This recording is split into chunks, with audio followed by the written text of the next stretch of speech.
Hello प्यारे बच्चों, स्वागत है आपका हमारे YouTube चैनल एग्जामिको एकेडमी में। आज हम शुरुआत करने आ रहे हैं रिसोर्स एंड डेवलपमेंट क्लास 10। सोच के देखो, अगर हमने अपने रिसोर्सेज का सही इस्तेमाल ना किया तो एक दिन ये पूरी दुनिया जो है बेटा वो क्या हो जाएगी, खाली हो जाएगी। ये पूरी दुनिया जो है क्या हो जाएगी बेटा, खाली हो जाएगी।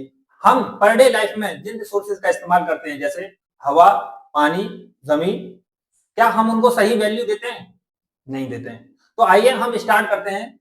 चैप्टर ज्योग्राफी का है, क्लास 10 का, chapter number 1 resource and development का। ठीक है, आइए स्टार्ट करते हैं। रिसोर्सेज हमारे होते क्या हैं? रिसोर्सेज बेटा जो चीज हमारी जरूरतों को, हमारी नीड्स को क्या करती है, फुलफिल करती है, उसे हम कहते हैं रिसोर्स यानी कि संसाधन। ठीक है, जो हमारे लिए उपयोगी है, जो हमारे लिए उपयोगी है, जो नेचर ने बनाई है, उसको हम क्या कहेंगे बेटा? रिसोर्स यानी कि संसाधन कहेंगे। अब हम जानते हैं डेवलपमेंट क्या होता है। बेटा बिना रिसोर्स के डेवलपमेंट, हर कोई देश चाहता है कि हमारा डेवलप हो, हम डेवलप हो, यानी कि कोई भी देश जो है बिना रिसोर्सेज के डेवलप नहीं हो सकता है। अगर हमारे सब्सक्राइबर बढ़ेंगे, आपका प्यार अगर हमें ऐसे ही मिलेगा तो हम भी डेवलपमेंट करेंगे, उसके साथ साथ आप भी डेवलपमेंट करेंगे, आपके अच्छे नंबर आएंगे एग्जाम में, बोर्ड एग्जाम में, तो आप हमें याद रखेंगे, आप किसी और को सजेस्ट करेंगे कि यहाँ से आप वीडियो देखिए तो आप परीक्षा में अच्छे नंबर ला सकते हैं। तो आइए हम स्टार्ट करते हैं। अगर हम इसकी सही परिभाषा को देखते हैं बेटा, अगर हम इसकी सही परिभाषा को देखते हैं तो सही परिभाषा इसकी क्या होगी बेटा? जो चीजें हमारी जरूरतों को क्या करती हैं बेटा, पूरा करती हैं, जो चीजें हमारी जरूरतों को पूरा करती हैं और उपयोगी होती हैं, जो चीजें हमारी जरूरतों को पूरा करती हैं और हमारे लिए उपयोगी होती हैं, वही कहलाते हैं संसाधन। जैसे पानी, क्या हम बिना पानी के रह लेंगे? बिना पानी के तो लाइफ पॉसिबल ही नहीं है। क्या हम बिना मिट्टी के रह लेंगे? अगर मिट्टी नहीं होगी तो बेटा हमारा अनाज कहां से आएगा?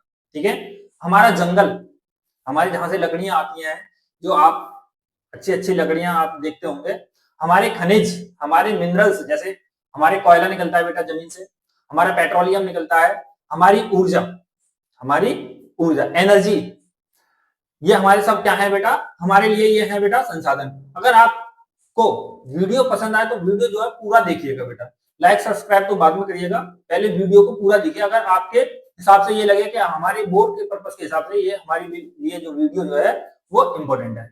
सबसे पहले thing that satisfy our needs, यानी कि जो चीजें हमारी नीड्स को क्या करती है बेटा, सेटिस्फाई, हमारी नीड्स को क्या करती है, सेटिस्फाई, आर कॉल्ड रिसोर्सेस, उन्हीं को हम क्या कह देते हैं बेटा, रिसोर्स यानी कि संसाधन।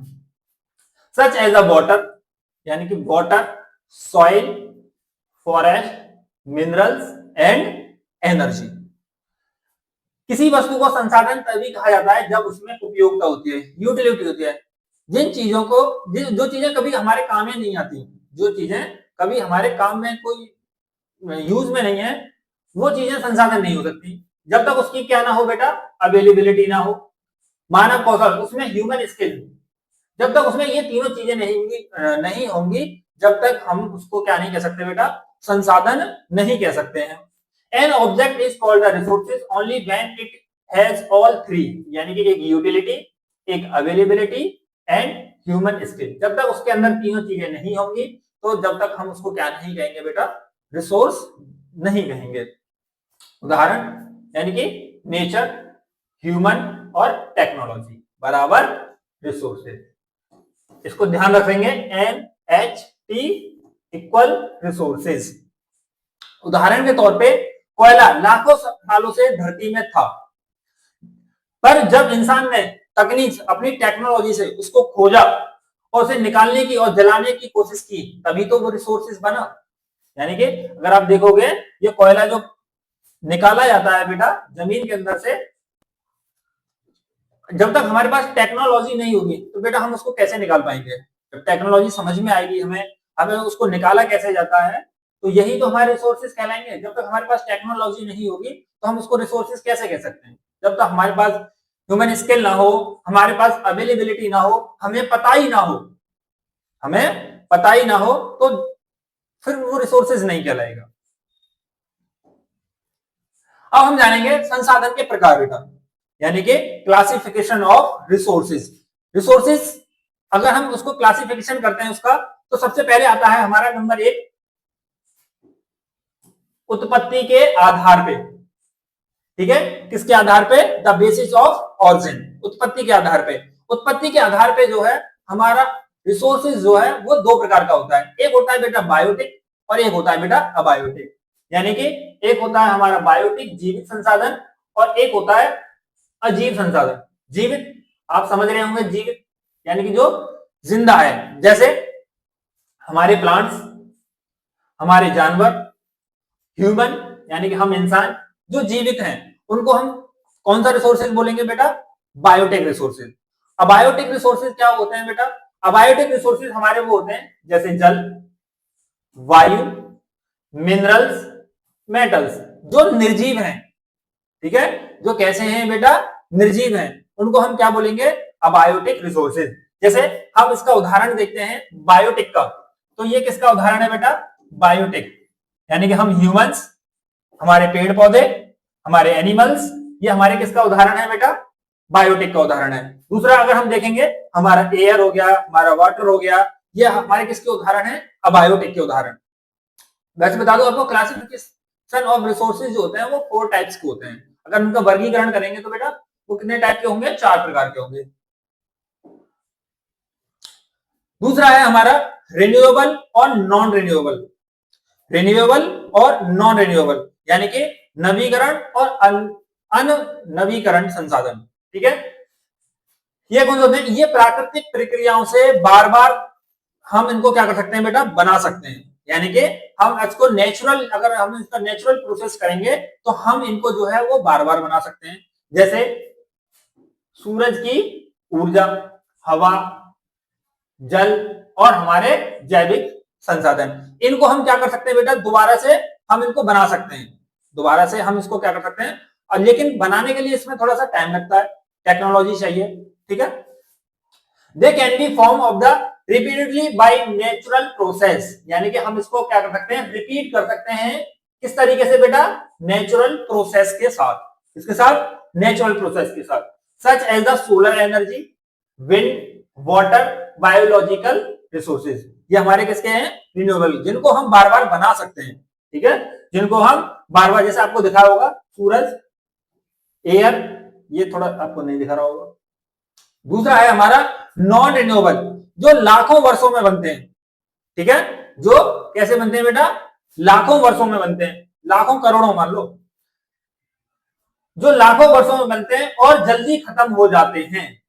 क्या हो जाते हैं बेटा? जल्दी खत्म हो जाते हैं। यानी कि इनके पास जो है, हम ह्यूमंस के पास टाइम नहीं है उसको जल्दी जल्दी कंज्यूम करके, जल्दी उसको कैसे भी करके हमें खत्म करना है। जैसे कोयला बेटा, अगर एक बार कोयला खत्म हो गया तो इसको रिसाइकिल करने में, यानी कि वैसे तो ये बनेगा नहीं, क्योंकि ये लाखों करोड़ों वर्ष में हम जीव जंतु जब जमीन के अंदर पेड़ पौधे दबे रहते हैं तो वो बाद में क्या बन जाते हैं बेटा? कोयला बन जाते हैं। ठीक है, पेट्रोलियम, प्राकृतिक gas, those that form over millions of years, over millions of years and are quickly depleted, such as coal, petroleum and natural gas, उसी को हम क्या कह सकते हैं? Natural gas. यानी कि ये हमारे कितने सालों में बनती है बेटा? ये हमारे लाखों सालों में बनती है। एक बार अगर खत्म हो जाए तो फिर इनका हम इस्तेमाल, यानी कि अगर एक बार ये खत्म हो जाए तो फिर कहां से हम इनका इस्तेमाल कर पाएंगे? क्योंकि इन चीजों को भरने में बेटा लाखों वर्ष लगते हैं और ना आप फिर यूज कर पाओगे ना हम कर पाएंगे। तो इनको हमें कैसे रखना है बेटा? हमें इनको संभाल के रखना है, उतना ही कंज्यूम करना है जितना हमें आवश्यकता है। ठीक है, जितनी हमारी नीड है उसके हिसाब से हम उसको क्या करेंगे बेटा? यूज करेंगे। ऐसा नहीं है कि बस चल ही रहा है। अगला है हमारा ओनरशिप के आधार पे, द बेसिस ऑफ ओनरशिप। अब इसमें बेटा हमारे 3 प्रकार के होते हैं। कौन कौन से? एक होता है इंडिविजुअल, एक कम्युनिटी, एक नेशनल और एक इंटरनेशनल। ठीक है, सबसे पहले हम पढ़ेंगे बेटा व्यक्तिगत, इसके बारे में। इंडिविजुअल, व्यक्तिगत यानी किसी व्यक्ति की संपत्ति, किसी, अब जैसे मान लो ये है बेटा। अब ये किसकी संपत्ति है? अब ये मेरी संपत्ति है बेटा। तो ये कैसी संपत्ति होगी बेटा? इंडिविजुअल, व्यक्तिगत है बेटा। ठीक है, जैसे किसान की जमीन है बेटा, कैसी है? व्यक्तिगत है भाई, किसान की जमीन है, इसे कोई नहीं ले सकता। ठीक है, ए पर्सन प्रॉपर्टी, यानी कि किसी व्यक्ति की प्रॉपर्टी है। मेरा मोबाइल है, मेरा पेन है। ठीक है, ये क्या हो गया बेटा? एक इंडिविजुअल हो गया। अब आता है हमारा कौन सा दूसरा बेटा? कम्युनिटी। कम्युनिटी जो सबके लिए है, जो सबके लिए है, जैसे विच आर फॉर एवरीवन। आप गांव में जाते होंगे, ठीक है, अब वहां पे आप तालाब देखते होंगे, पब्लिक पार्क देखते होंगे, क्या वो किसी एक का है? नहीं, वो किसका है बेटा? वो सभी के लिए है, उसमें सभी आ जा सकते हैं। ठीक है, पार्क हो गया हमारा, खेल का मैदान हो गया हमारा, और हमारा तालाब हो गया, हमारी नदियां हो गई, वो हमारे क्या है बेटा? हमारे लिए सामुदायिक यानी कि कम्युनिटी है। दूसरा है हमारा नेशनल यानी कि राष्ट्रीय, जो पूरे देश की संपत्ति है। किसकी संपत्ति है बेटा? पूरे देश की संपत्ति है। जैसे भारत के खनिज यानी कि हमारे जितने भी बेटा मिनरल्स हैं, वो हमारे देश की संपत्ति है। जल हो गया बेटा, जंगल हो गया। क्या कोई कह सकता है कि ये जंगल मेरा है? 100 बीघा, 200 बीघा, क्या कोई कह सकता है कि ये जंगल मेरा है? नहीं, वो किसकी संपत्ति है बेटा? वो एक राष्ट्रीय नेशनल संपत्ति कहलाई जाएगी। ठीक है, which are the wealth of the entire country, यानी कि पूरे देश की। Like India is minerals, water and forest. अब हम जानेंगे चौथा, इंटरनेशनल यानी कि अंतरराष्ट्रीय, जो किसी एक देश के नहीं है। जैसे समुद्र की अंतरराष्ट्रीय सीमा में पाए जाने वाले संसाधन। अब समुद्र की अंतरराष्ट्रीय सीमा में यानी कि जितने हमारे देश की समुद्र जो है, जहां तक हमारे देश की सीमा है समुद्र में, वहां तक जो भी मिनरल्स निकल रहे हैं वो कैसे कहलाए जाते हैं बेटा? इंटरनेशनल कहलाए जाते हैं। ठीक है, अब हम पढ़ेंगे चौथा स्तर आ गया। मैंने आपको क्लासिफिकेशन में बताया था मैं, वो 4 टाइप के होते हैं। चौथा स्तर है डेवलपमेंट के आधार पर, यानी कि on the basis of development. सबसे पहले हम जानेंगे पोटेंशियल रिसोर्सेज। पोटेंशियल रिसोर्सेज क्या होते हैं? संभावित संसाधन जो मौजूद तो हैं लेकिन अभी उनका उपयोग नहीं हो रहा है, यानी कि हमारे इन्वायरमेंट में वो रिसोर्सेज जो है वो अवेलेबल हैं, पर लेकिन हम इसका इस्तेमाल जो है वो क्या नहीं कर पा रहे हैं। जैसे राजस्थान की हवाएं, हम यहाँ से विंड एनर्जी का इस्तेमाल अच्छे से कर सकते हैं, पर लेकिन हमारे पास टेक्नोलॉजी की कमी के कारण हम उनका इस्तेमाल जो है वो पूरी तरह नहीं कर पा रहे हैं। दूसरा है डेवलप्ड रिसोर्सेज, यानी कि विकसित संसाधन। विकसित संसाधन जो वर्तमान में उपयोग है, which are currently in use, जिन चीजों का हम इस्तेमाल कर पा रहे हैं, जैसे हवा, पानी और मिनरल्स, हम उनका इस्तेमाल कर पा रहे हैं, तो वो हमारे लिए बेटा क्या हो गए? वो हमारे लिए डेवलप्ड रिसोर्सेज हो गए। तीसरा है स्टॉक, यानी कि भंडार, जो मौजूद है लेकिन तकनीकी सीमाओं के कारण उपयोग नहीं हो रहा है, यानी कि टेक्नोलॉजी। फिर वही बात, यानी कि टेक्नोलॉजी के बिना जो है हम क्या नहीं कर पा रहे हैं बेटा? उनका इस्तेमाल नहीं कर पा रहे हैं। हमारे देश के पास इतनी अच्छी टेक्नोलॉजी नहीं है कि हम जो है वो क्या कर पाए? उन चीजों का इस्तेमाल कर पाए, जैसे हाइड्रोजन ऊर्जा। ठीक है, जैसे हाइड्रोजन ऊर्जा, हम इन तकनीकी कारण यानी कि बिना टेक्नोलॉजी के हम इनका इस्तेमाल जो है वो नहीं कर पा रहे हैं। हमारे यहाँ पे तकनीकी ज्ञान बेटा हमारे इंडिया में, सच बोल रहा हूं, बहुत ही कम माना जाता है। क्यों? क्योंकि हमारे यहाँ पे टेक्नोलॉजी पे ध्यान नहीं देते। हमारे यहाँ किस पे देते हैं ध्यान बेटा? मार्क्स पे। नंबर आने चाहिए, चाहे कुछ आता है या नहीं आता उससे कोई मतलब नहीं है, लेकिन नंबर आने चाहिए। लेकिन जब भी आप फॉरेन कंट्री में जाओगे तो वहां पे टेक्नोलॉजी पे ध्यान दिया जाता है। जैसे कोई बच्चा किसी चीज का आविष्कार करना चाहता है तो वहां पे उनके माँ बाप जो है उनको क्या करेंगे बेटा? प्रेरित करेंगे, हाँ करो आप, अच्छा है। लेकिन अगर हमारे यहाँ पे कह दिया, वो जूता पड़ता है बेटा बच्चे के ऊपर, वो उसके पास डांट पड़ती है, बेचारा अपनी टेक्नोलॉजी भूल जाता है कि मैं मुझे कुछ डेवलप करना है। ठीक है, तो मैं सभी से कहना चाहूंगा कि अपने बच्चों को मार्क्स पे ना ध्यान देके उसके टेक्नोलॉजी जो बनाना चाहता है, जो उसको करना चाहता है, आप उस पर ध्यान दीजिएगा।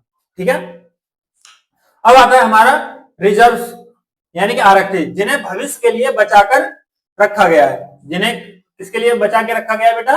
भविष्य के लिए, यानी कि हो सकता है इनका इस्तेमाल जो है हम कहाँ कर पाए बेटा? भविष्य में, यानी कि आने वाले समय आपके बच्चे, हमारे बच्चे, यानी कि हमारे देश के जितने भी आने वाले बच्चे हैं वो क्या कर पाए बेटा? उनका यानी कि जो नई पीढ़ी जो होगी उनका अच्छे से इस्तेमाल कर पाए, इसलिए उनके लिए बचा के रखा है बेटा। अब हम जानेंगे बेटा भारत में संसाधनों का वितरण और योजना, यानी कि प्लानिंग क्या है बेटा, यानी कि distribution of planning resources in India, यानी कि इसका प्लानिंग हम कैसे करते हैं बेटा। भारत संसाधनों से भरपूर देश है, ये सभी को पता है बेटा कि भारत में जो संसाधन जो है वो कैसे हैं बेटा, भरपूर है। India is the country rich in resources,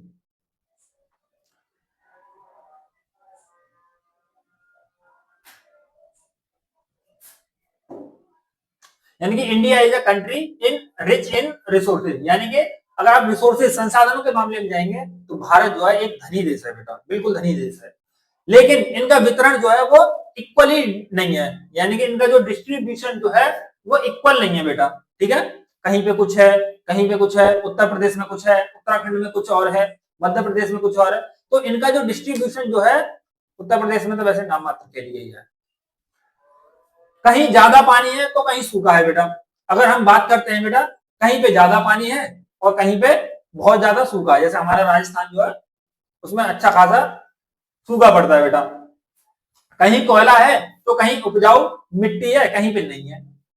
अब आप बात करेंगे कि उपजाऊ मिट्टी जो है वो हमारे उत्तर प्रदेश में, हरियाणा में, पंजाब में बड़ी ही उपजाऊ मिट्टी है, लेकिन अन्य राज्यों में हो सकता है कि वो उपजाऊ मिट्टी ना हो वहां पे, तो हमारे रिसोर्सेज जो है वो इक्वली डिवाइड नहीं है, ठीक है। उनका जो डिस्ट्रीब्यूशन जो होता है बेटा वो इक्वली नहीं होता है।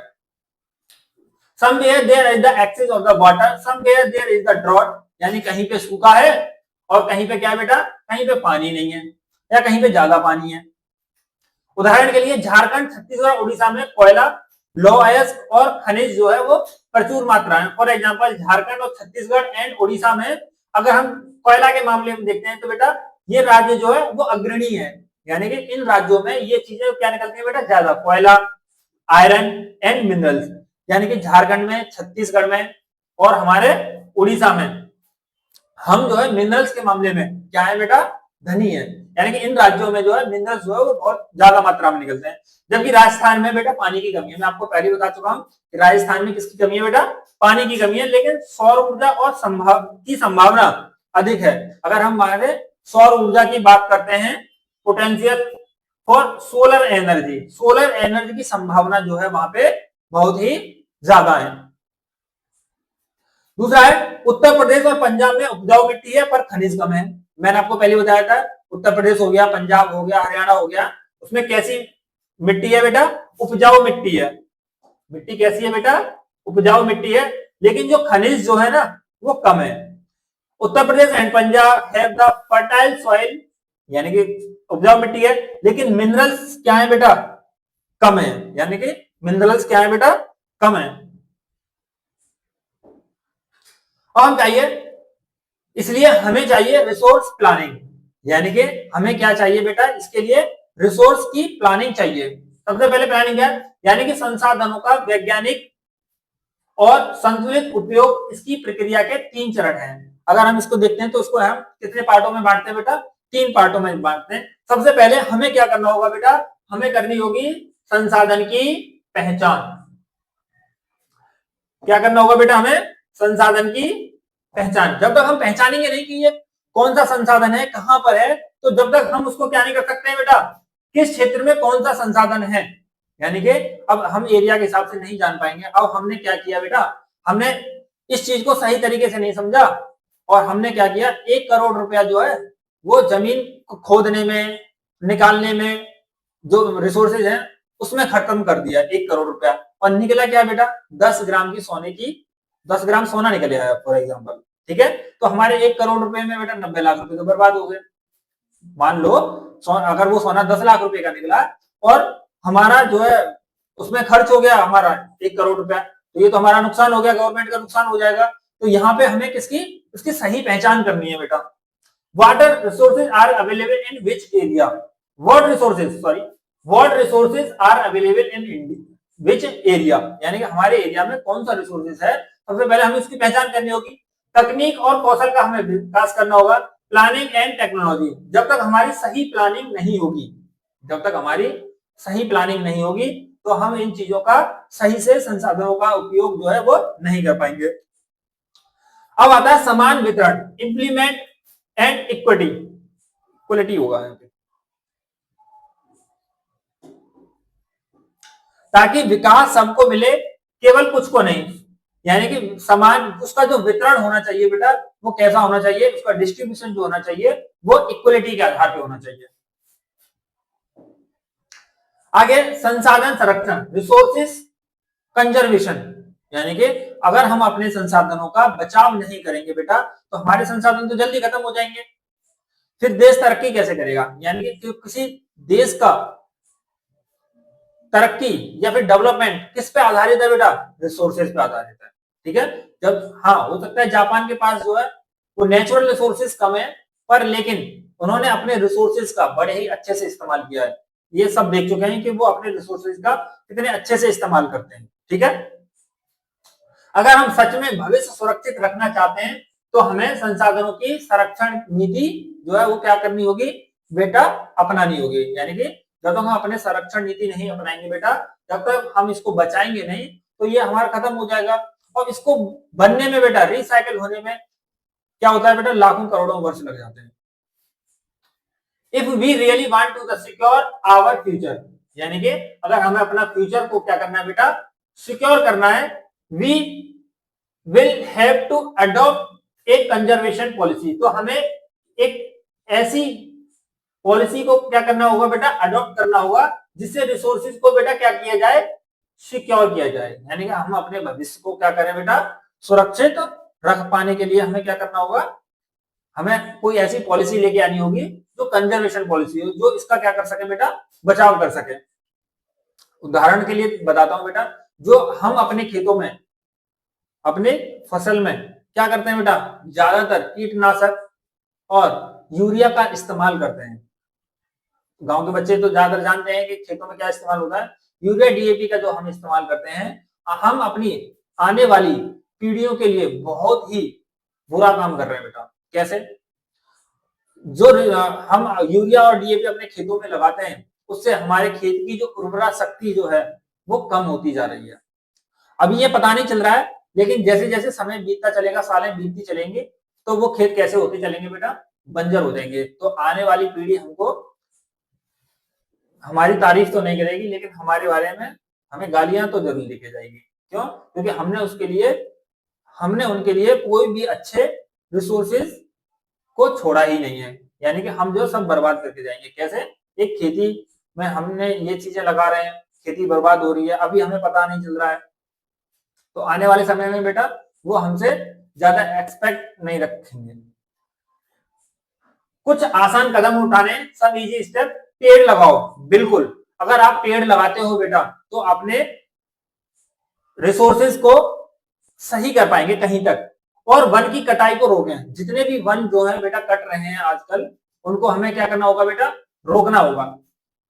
जल संरक्षण करें, जल का बचाव करें, हर बूंद कीमती है बेटा, यानी कि हर बूंद क्या है बेटा, हमारे लिए बहुत ज्यादा कीमती है, पानी की एक एक बूंद कीमती है।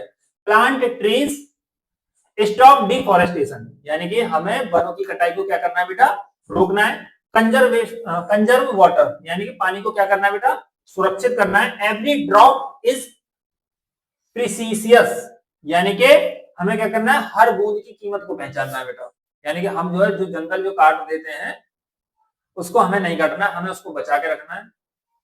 आपसे पूछना चाहता हूं, आपने कितने पेड़ लगाए हैं अभी तक? जो आप सांस लेते हो, ऑक्सीजन गैस लेते हो, वो हमें कहां से मिलती है बेटा, पेड़ों से मिलती है। अब आपने कितने पेड़ लगाए अपने जीवन में, बताना कमेंट में, कितने पेड़ लगाए हैं?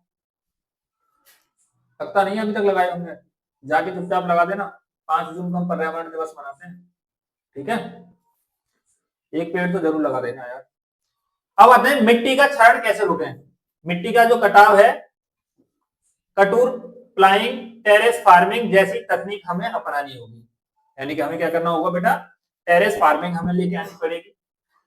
Prevent soil halogen, adopt techniques like contour ploughing, terrace farming. हमें टेरेस फार्मिंग, हमारे यहाँ पे अभी टेरेस फार्मिंग कोई, मुझे लगता है 1% लोग भी टेरेस फार्मिंग नहीं कर रहे हैं, ठीक है, हमें इस पे ना जोर देना चाहिए बेटा, टेरेस फार्मिंग पे।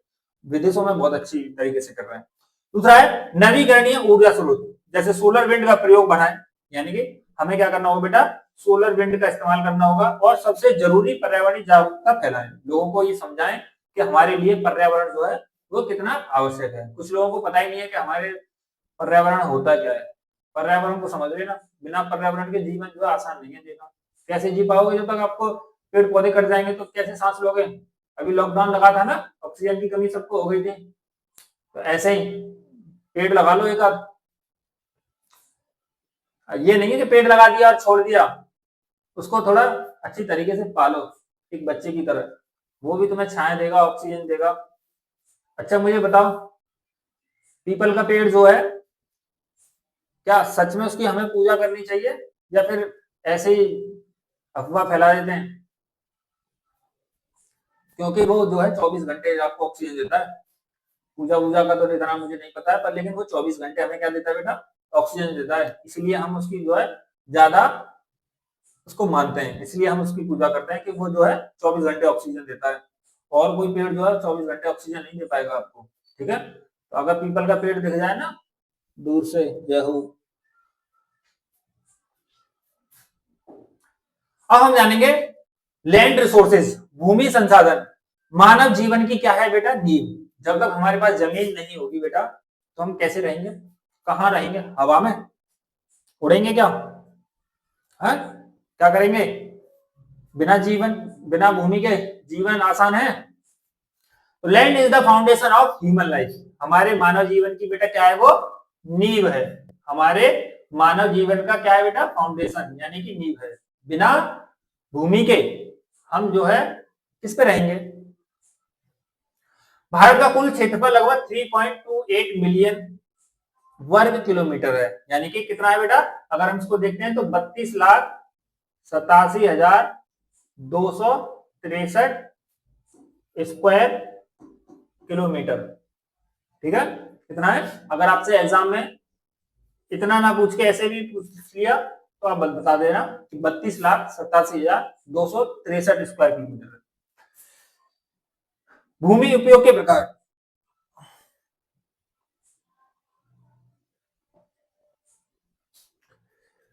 भूमि उपयोग के प्रकार, खेती योग्य भूमि हमें कैसी करनी है बेटा, भूमि को अरेबल लैंड, यानी भूमि हमें ऐसी करनी है जो खेती करने के योग्य हो। दूसरा है स्थायी चारागाह, यानी कि हमें ऐसा एक चारागाह बनाना चाहिए जहां पे स्थायी हो। दूसरा है हमारा जंगल। तीसरा है हमारा वेस्ट लैंड, बंजर भूमि, और नॉन एग्रीकल्चर लैंड, ठीक है। अगला है हमारा भारत में संसाधनों का वितरण, यानी कि the distribution of resources in India. Bharat में संसाधनों का वितरण असमान है। मैं आपको पहले बता चुका हूं कि भारत में कैसा है बेटा, डिस्ट्रीब्यूशन जो है अनइवन, यानी कि अनइक्वल है, ठीक है।